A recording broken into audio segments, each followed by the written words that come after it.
L'écriture, c'est un métier d'artisan. Ça se travaille à l'atelier. Et mon boulot là-dedans, moi, c'est d'être surtout une oreille, parce que c'est de l'écriture avec l'enjeu de faire théâtre.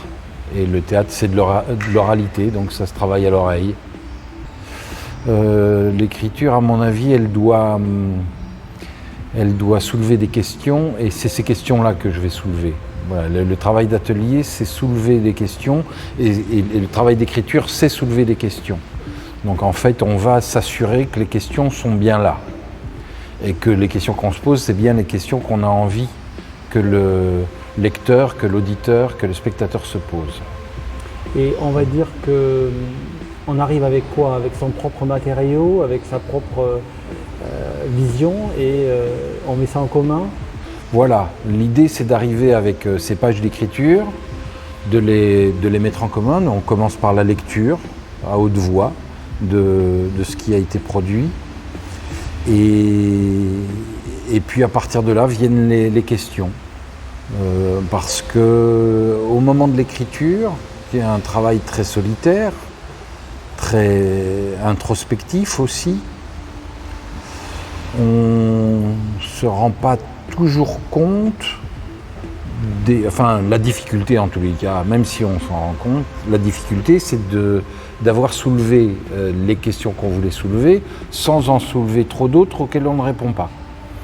Et voilà, il y a des choses très simples, hein. On nomme un personnage, le prénom, le nom qu'on va choisir va soulever des tas de choses chez le... Donc mon boulot, c'est aussi simplement poser cette question-là, mais bon, la poser à des tas d'endroits. Mais c'est sûr que si on nomme un personnage Jean-Pierre ou Adolphe, on n'a tout de suite pas fait le même boulot. Ça s'adresse à tous les matériaux d'écriture, que ce soit de la nouvelle, du conte, du théâtre ou de l'atelier? Alors l'idée, c'est de produire de la littérature orale pour jouer sur un plateau de théâtre, mais je l'ouvre plus largement que ça à tout ce qui est scénario aussi, de film, parce que au fond, les choses sont exactement identiques pour un scénario ou pour une pièce de théâtre. Et à partir de là, moi j'aimerais bien qu'on arrive à cet endroit-là, mais on peut travailler à partir de la nouvelle, à partir d'un récit romancé.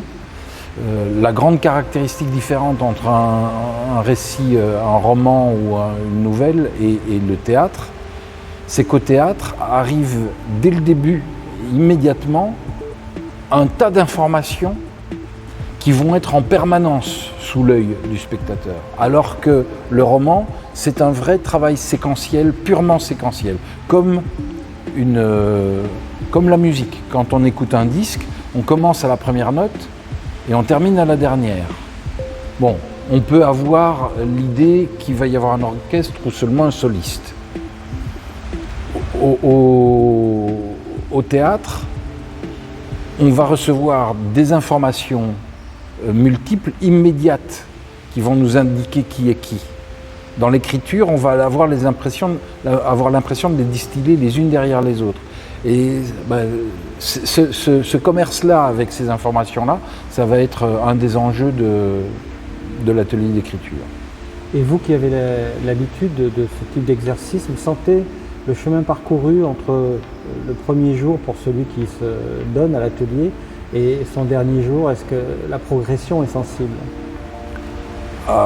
Oui, après ça, l'incompétence, mais je ne la rencontre jamais, peut faire qu'il n'y ait pas de parcours. Mais oui, bien sûr, je pense que les choses sont assez simples et quand on soulève la question, il suffit d'y répondre et on a fait un pas. Donc, et après, les réponses doivent être personnelles. Donc ça va être, les pas sont petits ou grands, suivant chacun, mais oui, la chose est assez simple à faire évoluer.